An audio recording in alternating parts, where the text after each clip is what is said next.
That's about it. That's all I can do these days. That's all you got? Oh, God, that's exhausting. Took it out of me, too. Welcome to Couch Surfing, the show where precious guests look back at their big roles, their little roles, and everything in between.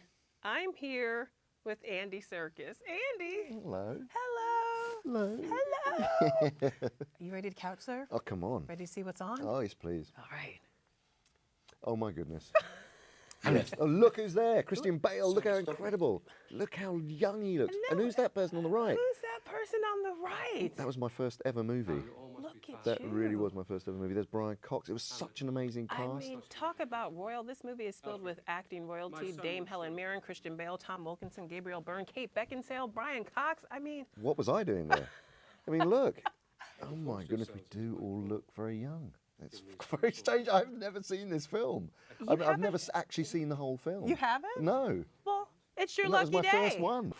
Oh, what's that? Next up. A classic piece of mime. Look at that. Okay, so NENEH Cherry, Yes. biggest pop and R&B star in the UK. You're starring in her music video. Yes, it's true. How did it come to be? Well, the director, Jamie Thraves, came and saw me in a play actually called Mojo, Jez Butterworth, a brilliant playwright, and he cast me in this video. Look, what am I doing? It's another crazy, crazy experience. But then I had to. I remember the stunt guy giving me this gun. I had to pull it, and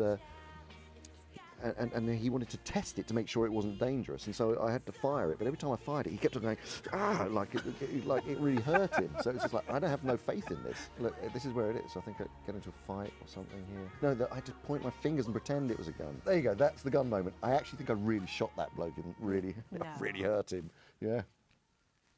Anyway. So now.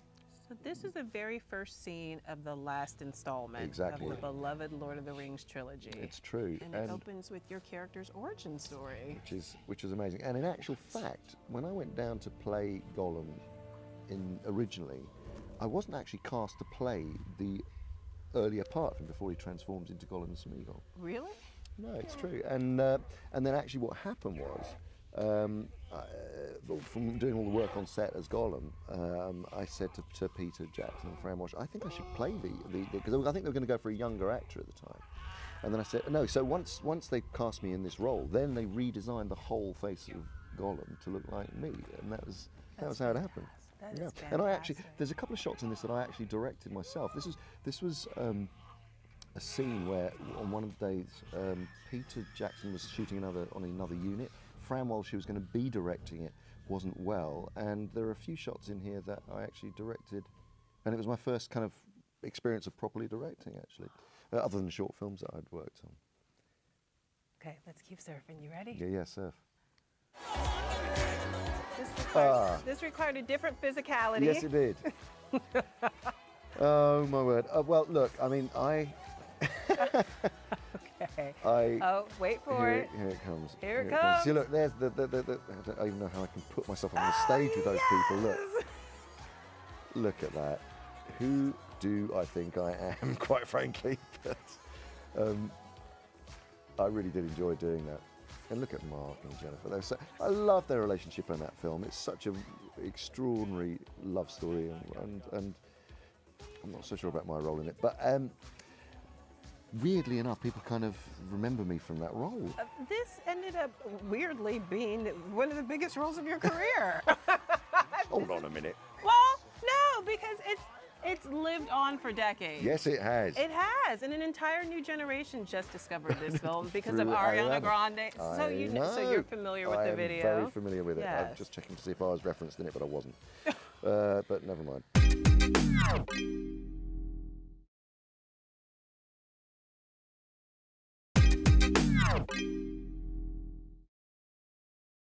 Welcome back to Couch Surfing. I'm still here with Andy Serkis. Andy, shall we continue? This is just the beginning. We're just beginning. Come on. Hey, right there.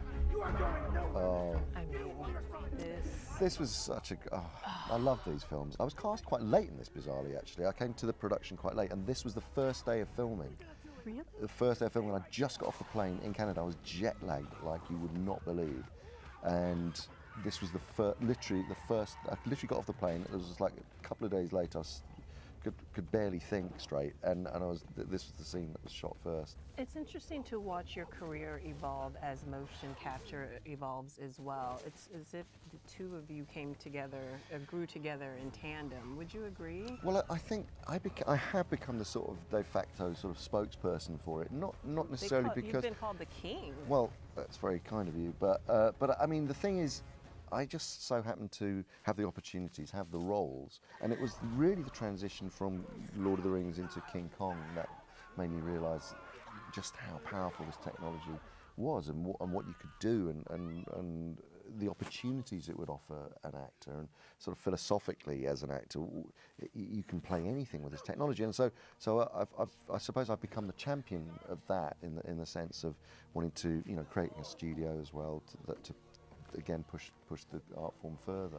And I really do see it as a very equalising, levelling, egalitarian tool that allows any actor or performer to play anything, and that's what I love about it. And I suppose, and so yeah, as I say, lucky enough to go on the ride as the technology evolved. All right, next up. Come on. All right. I cannot be betrayed. I mean, you've done some pretty big things in your career, but a villain in a Star Wars movie who gets killed by a lightsaber, I mean, come on. I know, it was. That's bucket list level right Well, there. It is, it's true, it's true. And you know what, when I first found out I was going to be in Star Wars, more than anything, my brother is like one of the planet's biggest fans. And when I got it, all I could think of was, my brother's going to be really excited about this. It was so, in many ways, I was glad I got the role for him. So cruelly disposed of so early on in his career, Supreme Leader Snoke, I've got to say. But I there's mean, so come many on. questions I surrounding know, Snoke. tell me about it. Could there be a reappearance? Look, it's a Star Wars movie, anything can happen. I knew it. Again, I'm saying this with the hope that someone's listening out there, but... Are you listening? Are you listening? Snoke lives. Exactly, thank you very much.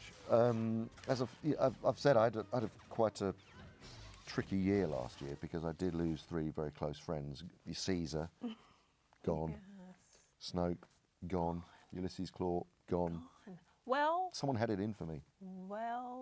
is Ulysses Claw gone? We don't see him die on screen. We don't. That's true, We don't. but you do see him in a body bag looking dead. But apart from that, I get where you're coming double? from. A Could be. double? And the vibranium vest underneath that.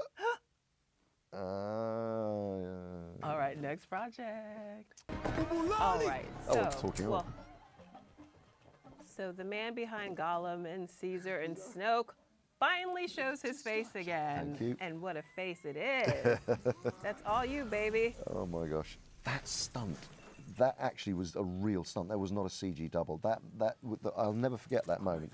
The guy had a wire wrapped around him several times, so he was like a spinning top. And when I fired at him, he literally went. I mean, he literally did that Flew across backflip the room. right across the room, dropping 25 feet. I've never seen a stunt like it, or being that close to him. And then I'll tell you a story about this coming up. This chase ends up with T'Challa, Chad's character, obviously Black Panther, chasing me and catching me.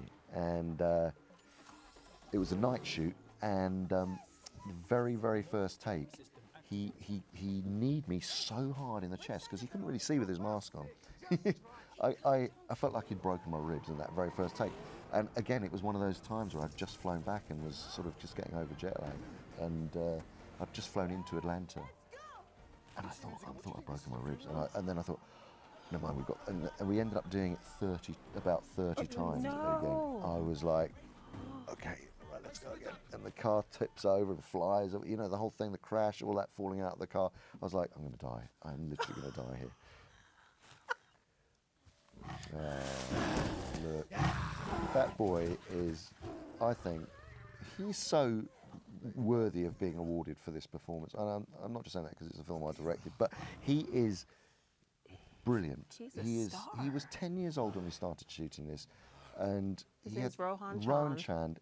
absolutely extraordinary. I saw him. He was the third actor I saw for this role. I was really expecting to search through thousands of kids to find the perfect Mowgli. But this, I mean, our version of this story is darker. It goes back to Rudyard Kipling's book, and it's a real emotional journey of being an outsider, of being other, of being like a cast out. You know. And it must be nice to have it on Netflix. The world can see it. You don't have to worry about the box office pressure. 100%. It's fantastic. It's really great, and you know, having the opening in Mumbai was amazing. So taking the story back to where it originated from, and you know, and we've just had a ride, kind of taking it around the world, and it's great because everyone is watching it. Like 190 countries all in one go, and you can see it in the cinema too.